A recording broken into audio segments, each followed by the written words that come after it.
The Castle of Wolfenbach, Wolfenbach.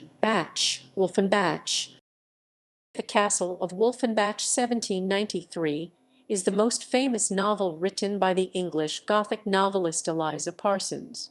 First published in two volumes in 1793, it is among the seven horrid novels recommended by the character Isabella Thorpe in Jane Austen's novel Northanger Abbey, and an important early work in the genre, predating and Radcliffe's The Mysteries of Udolpho and Monk Lewis's The Monk. Dear creature, how much I am obliged to you, and when you have finished Udolpho, we will read the Italian together, and I have made out a list of 10 or 12 more of the same kind for you. Have you indeed? How glad I am! What are they all? I will read you their names directly. Here they are in my pocketbook. Castle of Wolfenbach, Clermont, Mysterious Warnings, Necromancer of the Black Forest, Midnight Bell, Orphan of the Rhine, and Horrid Mysteries. Those will last us some time. Yes, pretty well. But are they all horrid? Are you sure they are all horrid? Northanger Abbey, Chapter 6. Jane Austen names the Castle of Wolfenbach in her novel Northanger Abbey to portray the Gothic novel as forming around a society of its own, giving evidence of readership and cross-class and cross-gender interest in the Gothic novel. It contains the standard Gothic tropes of the blameless damsel in distress, the centrality of a huge, gloomy, ancient building to the plot, the discovery of scandalous family secrets, and a final confrontation between forces of good and evil. Its resolutely anti-Catholic, pro-English Protestant sentiment is also a feature of the genre. Major characters: Matilda Waymer, a supposed orphan raised by her incestuous, murderous uncle in Germany. She's a damsel in distress, but also the novel's heroine, bearing the conventional attributes of a Gothic hero: honesty, beauty, and courageousness. She falls in love with the Count de Bouville, befriends the Countess of Wolfenbach and the Marchioness de Melfort, and strives to find her ancestral background throughout the novel. Mr. Waymer, Matilda's uncle, who has plans to rape and marry her. It is revealed that he loved Matilda's mother and killed Matilda's father, his own brother, in his drastic attempts to win the love of his sister-in-law. He is the villain of Matilda's storyline, but is eventually pardoned by her. Victoria, Countess of Wolfenbach, the lady of the haunted castle, wife of the Count. She has been held hostage in the castle for 19 years by her vengeful husband the Count, as punishment for accepting letters from her true love, the Chevalier. She eventually escapes and finds comfort in the friendship of Matilda. Her pseudonym while in London is Madame La Roche. Count Wolfenbach, the evil owner of the castle and villain of Victoria's storyline, whose villainy abounds from imprisoning his wife, absconding of their son, murdering countless characters, and showing a penchant for arson. Count de Bouville, Matilda's true love, French by birth, he promises to marry her, though they are of different social classes. His heroism is shown as he crosses Europe in search of her. Charlotte, Marchioness de Melfort, Victoria's sister, aide and friend to Matilda in France. Marquis de Melfort, Charlotte's husband. Mademoiselle de Fontel, a French coquette who lusts after the Count de Bouville and is the avowed enemy of Matilda. Mrs. Maria Courtenay, protector of Victoria in London. She is also amorous towards the Count de Bouville and grows to hate Matilda. Lord Dilby, Mrs. Courtenay's uncle, he later weds Victoria. Mother Herman Magdalene, Matilda's favourite nun at the Annunciate convent in England. Minor characters: Albert, Matilda's loyal servant, who escapes to the castle of Wolfenbach with her. Marguerite, Victoria's elderly servant while imprisoned in the castle. She is murdered by the Count of Wolfenbach. Adelaide de Bouville, later de Clermont, the young Count's sister. Monsieur de Clermont, Adelaide's fiancé and later her husband. Chevalier de Montreville, Victoria's first true love, slain by the Count of Wolfenbach before Victoria's imprisonment. Count Berniti, Matilda's murdered father, a Neapolitan. Countess Berniti ni Morlini, Matilda's mother. Joseph, the gardener and caretaker of the Castle of Wolfenbach. He knows that the Countess of Wolfenbach resides in the other tower of the castle, and took an oath never to reveal the secret to anyone. Bertha, Joseph's wife and the other caretaker of the castle. Though married to Joseph and living in the castle, she does not know the Countess of Wolfenbach resides there. Captain, master of the Turkish ship that overtakes Matilda and Waymar's vessel. A virtuous pirate. Plot. Volume 1. Matilda Waymar and her servant Albert arrive at a cottage inhabited by two peasants, Pierre and his wife Jacqueline. Matilda is ill for unknown reasons, and there is no bed for her to rest in, so they go to the neighboring haunted castle of Wolfenbach, whose caretakers take them in. That night, Matilda hears chains and groans and asks Joseph about the noises next morning. He says he and his wife never hear them. Bertha then explains that Count Wolfenbach is the owner, and he is a cruel man who locked up his wife and children, and they died. They are the ghosts that one hears. Matilda ventures up into the tower where the noises come from, and encounters a lady and her servant. Matilda tells them the story of her life. Her parents died while she was an infant, and she was brought up by her uncle. She had a good upbringing with her servants Agatha and Albert, but her uncle started to caress her, and she overheard his plan to rape her. So Matilda and Albert fled. The lady then says that she has a sister, the Marquise de Melfort, in France, and that Joseph knows she resides up there. The lady offers Matilda to live with her sister in France.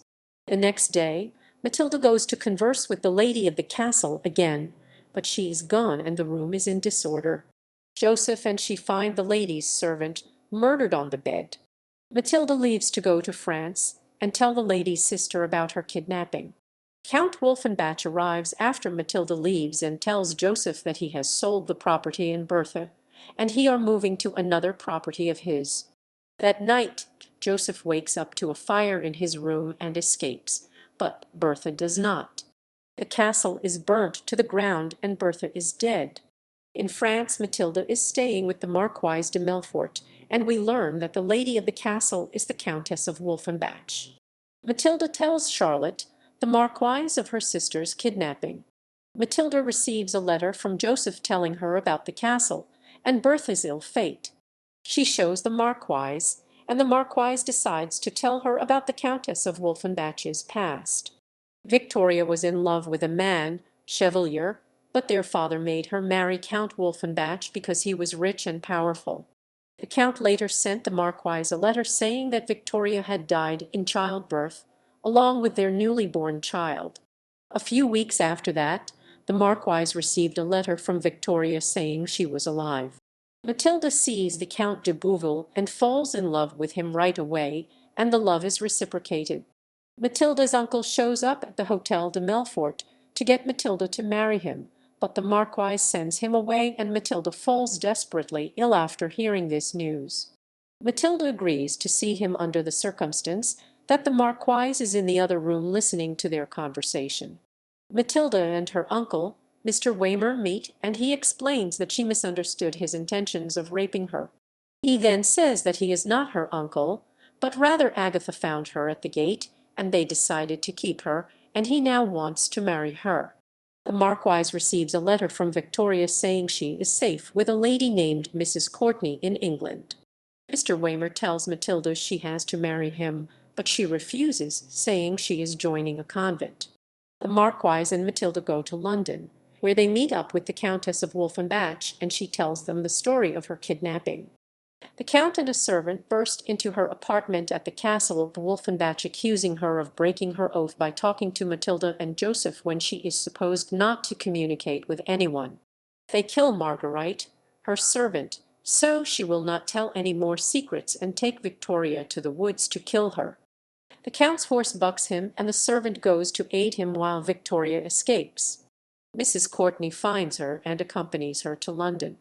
Next, the Countess tells the reader of her fatal marriage to the Count. She was exchanging letters with her true love, Chevalier, but the Count intercepted one of them and killed Chevalier right in front of the Countess, and locked her in a closet with his bloody corpse.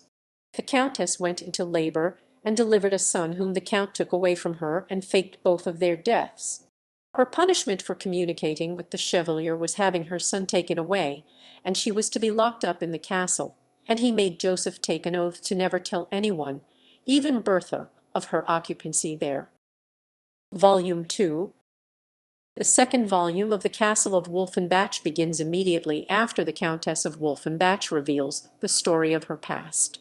Then the reader finds out that Mr. Waymer is in England and has spoken to the French ambassador in an attempt to regain control of her. The reader also finds out that the Count de Bouville has travelled to England to join his friends after the wedding of his sister and the death of his mother. The Marquis consults first the French ambassador and then the German ambassador concerning Matilda's situation. It is agreed that Matilda will remain under the protection for 1 year, during which time her parentage will be investigated. If no information about her ancestry is discovered, Mr. Waymer will regain custody of Matilda. The Count de Bouville, realizing he loves Matilda, proposes to her. Your story, which the Marquis related, convinced me you had every virtue which should adorn your sex, joined with a courage and perseverance through difficulties which might do honor even to ours. Since I have been admitted a visitor in this house, I have been confirmed in the exalted opinion. Matilda rejects the Count de Bouville's proposal, not because she doesn't love him, but because she comes from an obscure background. Ah, sir, said she, involuntarily hate you. Heaven is my witness, that did my birth and rank equal yours, it would be my glory to accept your hand, but as there exists not a possibility of that, I beseech you to spare me and yourself unnecessary pain. From this instant determine to avoid me, and I will esteem you as the most exalted of men. Attending the ball at night in the Lord Chamberlain's box, Matilda meets Mademoiselle de Fontel again. Unbeknownst to Matilda, Mademoiselle has spent her time in England spreading vicious rumors about Matilda's past and causing harm to her in the eyes of society. Once Matilda learns of these rumors, she decides to retire into an Ursuline convent in Boulogne, France, where she strikes up an intimate friendship with Mother Magdalene, a nun who has lived there for 10 years. Meanwhile, Mrs. Courtenay has misconstrued the niceties and pleasantries of the Count de Bouville as overtures towards a more intimate relationship. She becomes convinced that the Count wishes to marry her. So she writes a letter to Matilda informing her of the imagined romance and intimates that they will soon be married. Matilda, now under the false impression that the Count's affections for her were only cursory, congratulates Mrs. Courtenay on the match. She incorrectly assumes that the marriage has taken place and resigns herself. One day, the Marquis receives a letter from London from the German ambassador, stating that the Count of Wolfenbach is dying and wishes to make amends to his wife. The Countess travels to see her dying husband and hears his confession before his death. After Matilda's friends leave the area on matters of business or pleasure, Mr. Waymer travels to her convent and demands that she accompany him. The Mother Superior tells Matilda that she cannot legally protect Matilda. Mother Magdalene advises Matilda to write a few lines explaining her situation to both the Marquis and the Countess of Wolfenbach before leaving with Mr. Waymer, who, after a long journey, embarks with Matilda on a boat to Germany. A few days into their voyage, the boat is attacked by Barbary corsairs. Mr. Waymer, thinking he is undone, stabs Matilda before turning the knife on himself. I am undone, unfortunate girl. You have been my ruin and your own, but I will prevent both. P. 162. The pirates spare Matilda's life, and at her request nurse Mr. Waymer back to health. While on his sick, Mr. Waymer reveals that Matilda is actually the daughter of his older brother, the Count Berniti, whom Mr. Waymer murdered, and Countess Berniti, who is still living with her family in Italy. The pirate captain, unhappy with his promises to deliver Matilda to her newly discovered mother. Meanwhile, the Count de Bouville has learnt of Matilda's abduction and follows through Europe, finally finding her in the company of her mother, the Marquis and Marchioness, Lord Dilby and the Countess of Wolfenbach. The novel ends with Lord Dilby's marriage to the Countess of Wolfenbach and Matilda's marriage to the Count de Bouville. Mr. Waymer enters a Carthusian monastery and plans to spend the rest of his life in penitence for his criminal and immoral actions. Historical context. The French Revolution was a major event as Parsons was writing The Castle of Wolfenbach. There are references to it throughout the book. The event that began it was the burning of the prison Bastille, a castle-like structure.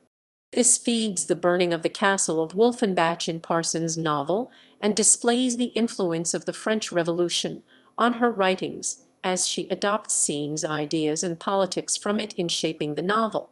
It marked the first effective challenge to monarchical absolutism on behalf of popular sovereignty, creating a republican government in France and spreading such ideals in other European countries.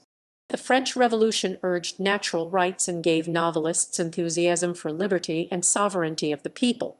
Like Matilda, Gothic novel heroes have been robbed of their birthrights and must war to reclaim them.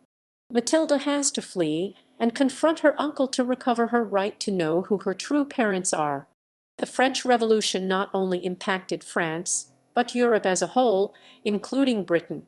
As a response to fears of a lost British identity, Gothic novels like The Castle of Wolfenbach reaffirm authentic cultural values culled from the past. They do this first by copying the ways of the past, rather than breaking sharply with it. Further, some Gothic novels do more than rehearse the past or figure it as a presence that haunts the present. The Castle of Wolfenbach is likewise set in the past and in a distant land, yet deals with contemporary issues such as identity loss, marriage, and choices. The rise of supernatural fiction coincides with that of contemporary consumerism. The reading public expanded through new ways to distribute and market books. The Gothic novel correlates with the French Revolution, as the outbreak of terror and explosion of demand for terror fiction make clear. Hiding and secrecy. Literary themes, themes. Fainting and weeping. As the novel as a legitimate form emerged through the 18th century, sensationalist and theatrical elements of fiction were being explored as grossly popular characteristics of the Gothic. A common trope of the Gothic novel was excess sentimentality. The Castle of Wolfenbach is no exception. This presents itself as inability in its heroines to take control of their worldly bodies in the face of supernatural terror, villainous deeds, or romantic gestures. Heroines swoon, weep, and act as if enraptured, delirious, or frenzied whenever confronted with something extraordinary. In The Castle of Wolfenbach, the heroine Matilda Waymer and the secondary heroine, Victoria Wolfenbach, are subject to regular fits of fainting. Sometimes they are saved from losing consciousness by material objects in their path as they fall. It could be a chair. She sunk fainting into a chair. Smelling salts, she turned sick and faint, was obliged to have recourse to her salts. Or, best of all, the arms of a lover down she dropped, and had not the Count been attentive to her motions, and caught her in his arms, she must have fallen to the ground. More often than not, however, the heroines have no. Wherever she can, Parsons has characters weep. In fact, Matilda and Victoria spend most of their time alternately weeping and fainting, as though they were favorite pastimes. As William Beckford satirizes the nonsense of Gothic romance in Azemia and Jane Austen, the dangers of subscribing to a Gothic lifestyle in Northanger Abbey, the fits of fainting and weeping, so common in the works of Parsons and her contemporaries, are parodied in countless responses, from 1807's Anonymous Men and Women to Eaton Stannard Barrett. Barrett's heroine is named Cherry, and for her the model of a heroine in the Gothic sense is one who blushes to the tips of her fingers, and when near misses would laugh, she faints. Besides, she has tears, sighs, and half-sighs always ready. The concept of the Gothic heroine as a woman who alternately faints and weeps was rooted in literary and popular culture. This parodying of the heroine is not baseless. As scholar Angela Wright has commented, the character of a Gothic heroine is seemingly a tabula rasa, which exists to be overwritten by emotions and overwhelming memories. It is as if the Gothic heroine were a blank slate, and all that was needed to fill it was emotion and tragic circumstances. This recipe that Parsons utilizes unabashed for Victoria and Matilda. It is this poor characterization based solely on emotionalism that causes many to criticize the Gothic novelist as inferior and gives way to easy parody. The Castle of Wolfenbach walks a fine line between realistic and theatrical. As scholar Robert Kiley has pointed out, Gothic abounds in theatricality, and the works of romantic novelists often seem about to turn into plays or poems. It is almost impossible not to parody such unrealistic, sentimental plots. With fainting and weeping, the most theatrically ridiculous occurrence is when Matilda Weymouth saves herself from fainting by a copious flood of tears. Furthermore, the plot seems as if it could be easily given a Shakespearean format. It contains heroines on a quest, star-crossed lovers, property-scheming villains, bumbling servants, and ghosts on top of them all, Hamlet, Romeo and Juliet, King Lear, and all's well that ends well rolled into one, that is, if it were in the least bit realistically theatrical, rather than irredeemably ridiculous in its theatricality. Finding an identity. Another theme in the Castle of Wolfenbach, and often in Gothic novels as a genre, is secret parentage, unknown identity, and questing to find oneself.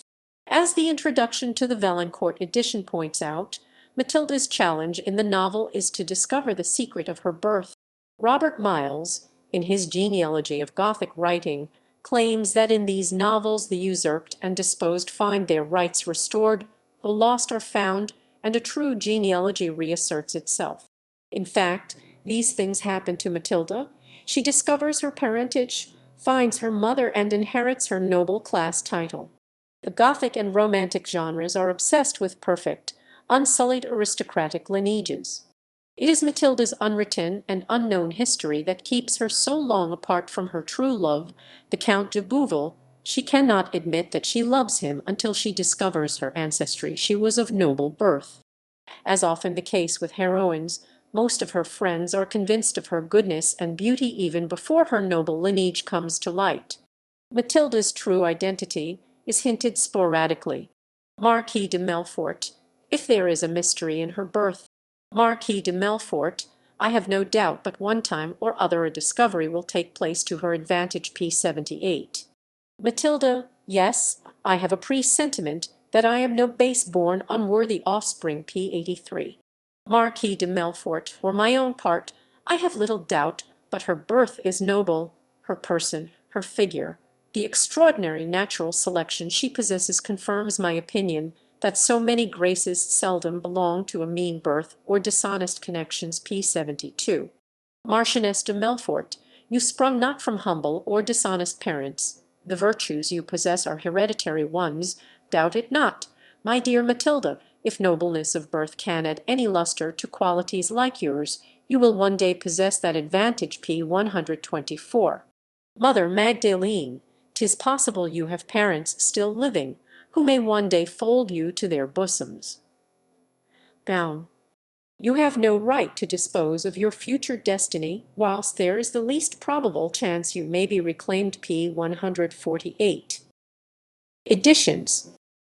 1793, London, William Lane, The Minerva Press. 1968, London, Folio Press. 2003, Wildside Press. ISBN 1-59224-344-4. 2004, Kessinger Publishing. ISBN 978-1-4191-616-616-8. 2006, Valancourt Books. ISBN 978-9777841-6-5. Footnotes